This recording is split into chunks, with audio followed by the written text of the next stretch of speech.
Hello guys and welcome to another video. My name's Mark, I'm an entrepreneur and property investor. Today's video we are doing a life update because I have moved to Dubai and I want to let you know a little bit about how much it cost, what the pros are so far. I've been here 3 or 4 months now, what the cons are, and a little bit about the tax advantages and why I've decided to make that move. If you like this sort of content, if you like this sort of transparency, give this video a big like, and if you haven't already subscribed, why not consider subscribing? In this video we are going to be giving away money. I'm not sure how much. We haven't actually drawn the subscriber dividend portfolio for the last 2 months. So in this one, we're going to draw and make sure that somebody walks away with some cash. Tom, you're going to do that when you're back at the hotel. Now let's get into a little bit about this video. So first thing I want to talk about is life admin. When you move to Dubai, you have to do a lot of things that in the UK you probably take for granted, like my driving license. I had to convert that. I had to get a residency, a bank account, utility bills, all the sort of things that you generally take for granted. However, what I would say with Dubai is everything's very easy.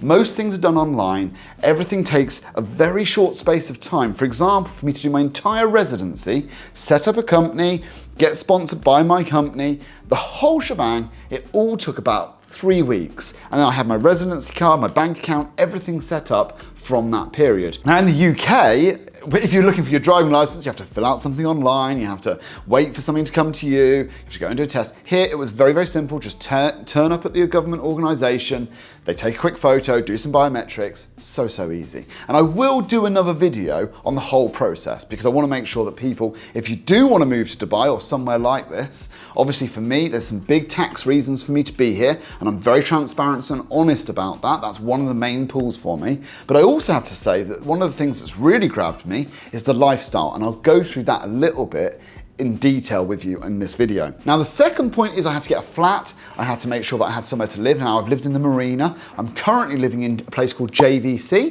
which is about 15 minutes away from the marina, about 15-20 minutes away from Dubai Mall. It's nice and central. It's a great location. And I live in quite a modern building. It's about 2 years old and it's got a really nice pool. There's lots and lots of space out there. It's got a jacuzzi alongside that pool, which I spend a bit of time in. And to be honest, if I'm just chilling out, it's a great place for me to be. The gym, bit small. I do use it when I can't make it to my main gym, but you wouldn't have it as your main gym. And one of the other things that whilst I've been out in Dubai, I've been really working on is my health. And I don't know if it comes across on the camera, but I've lost about 15 kilos since the beginning of this year. So I'm down significantly in weight. I'm feeling better. I'm working out regularly. I've managed to build my lifestyle, a much better, more healthy lifestyle with a work, health and wealth balance that works much better for me. And as part of that balance, you need to have some fun, right? So in Dubai, you can do pretty much anything. I've been taking snowboarding lessons. I've been doing Brazilian Jiu-Jitsu. I bought a new car. I got a Porsche Panamera, which I absolutely love. It's a 4-seater Porsche, so it's like the 911. It's the turbo version. So it goes 0 to 60 in like 3.5, 4 seconds, something like that. But at the same time, it's got all the space that I need. I can take it to IKEA and buy all the furniture I need, which I did, you know. So ultimately, it's practical, fast, and great fun. And I've done a few mods to that. I've actually tinted the windows and it sounds great as well. You know, it's got a really beefy exhaust system.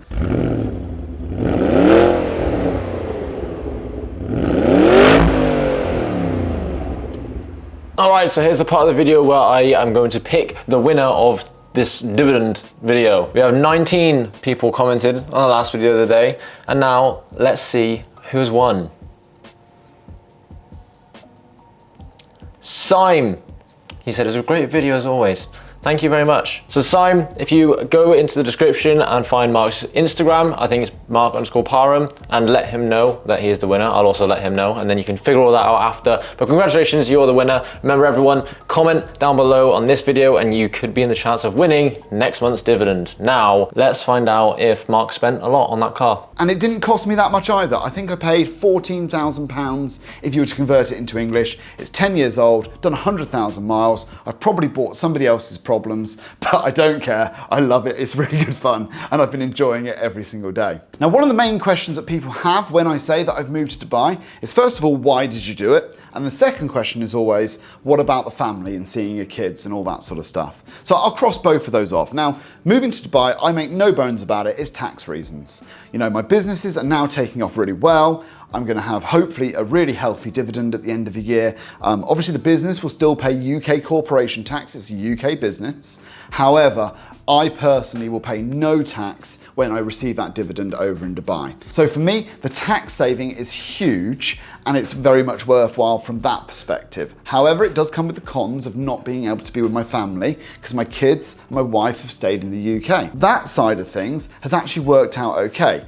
We've got video calls. We use an app called Bottom, which, because FaceTime and WhatsApp video calls are banned over in Dubai, but Bottom has video calls. So we do a lot of that. We do that at least once a week, normally twice or 3 times. In terms of seeing them though, I'm very, very fortunate. I've got a house over in France. So my wife and kids can make their way over to France. I can spend as much time, up to 180 days a year in France, and it will not affect my tax residency here because I'm not a French citizen. However, in the UK, because of my ties there, I've only got 30 days. So that's a much, much tighter sort of schedule. So I'm only spending a very short amount of time in the UK. And in fact, so far this year, I've only spent, I think, 5 days in the UK. So very, very small number of days. And you have to bear that in mind if you're planning on moving somewhere like Dubai, that if you're trying to escape the UK tax system, then you can't really, depending on your ties, and you'll need to take advice on this, but you know, I've got a family tie, I've got a business tie, I've got a property tie, I've got lots of different ties, and that means really I've only got 30 days a year. And for me, this year, I'm going for the automatic ties test, which means I'll spend less than 14 days. I'm only going to spend, I think, 13 days is the plan. 4 days so far, 7 days at Christmas. It will only be 14 days. So that's my current plan. And the rest of the time, if I want to see my family, over to France, nice quick trip over there, and then I'll be able to spend as long as I want, up to 180 days a year, 90 days in one period, because we left the EU. So that doesn't really affect me personally too negatively at all. And the kids get to stay in their school and everybody gets to be happy. Now let's talk about some other pros of being out here. Now, first of all, labor's really, really cheap. I've got a maid, comes every 2 days. The maid salary is like £3.50 an hour. It's very, very cheap to have someone to come and help you. So I have a maid that comes every 2 days, completely cleans my apartment, changes my sheets, does all the washing, absolutely everything. That's great. The cost of food and things like that being delivered to your door, very, very, very cheap. If you want to get a takeaway, and I haven't cooked at all, in fact, my apartment's not even connected to the gas because I just can't see the point in it. If I want to order some food in, let's say for example, I want to get maybe a panderie or something like that, it's only going to cost me less than a tenner to have it delivered to my door, and I can get something nice and healthy, some teriyaki chicken, some grilled chicken, some vegetables, and that's going to cost me less than a tenner brought to my door. So food, maids, things like that, very, very, very cheap. Car, I've had to have my car in for service. Again, all that stuff's very, very cheap because labor is cheap. Now, on the other side, some things are expensive. Now, I don't drink alcohol, but if you do drink alcohol, and I went to a beach club yesterday, it's about 25 quid for a cocktail. So alcohol is very, very expensive compared to the UK. But food and things like that, much, much, much cheaper. And in fact, my accommodation, I'm in a studio apartment, I'm only paying about £650 a month for my studio in JVC. And it's in a modern, nice building. They do them cheaper. And obviously, I could live on the Palm or I could live in the Marina and it'd be double, maybe even triple that cost. However, it's much cheaper than I was led to believe when I was first moving to Dubai. And I'm looking actually to buy my first apartment, probably in the next 3 to 6 months, with the aim of that apartment being great for me today, but also a great investment in the future so I can rent it out. You know, my forever home is not going to be a studio or a 1-bedroom apartment. That's just not the case. At the moment, I'm burning money, sending it to a landlord. I don't particularly like doing that. I would much rather have an apartment, use it for the time being, and then at the end of that, rent it out and have money coming to me. I'd much rather be on that side of the equation. So my plan at the moment is in the next 3 to 6 months to buy my first apartment over in Dubai. But guys, let me know in this video if you've got any questions whatsoever. And I'm hoping that at some point in this video, Tom's interrupted it, drawn the winner. So whoever's won and however much you've won, well done. Like and comment on this video. This video's comments will be the entries to next month's draw. So whoever comments on this video, you'll be automatically entered into next month's dividend giveaway. I'll give you much more updates. I've got lots more content planned. I can't wait to bring it to you guys. And I hope you've enjoyed this video and the honesty. I'll speak to you soon. Take care.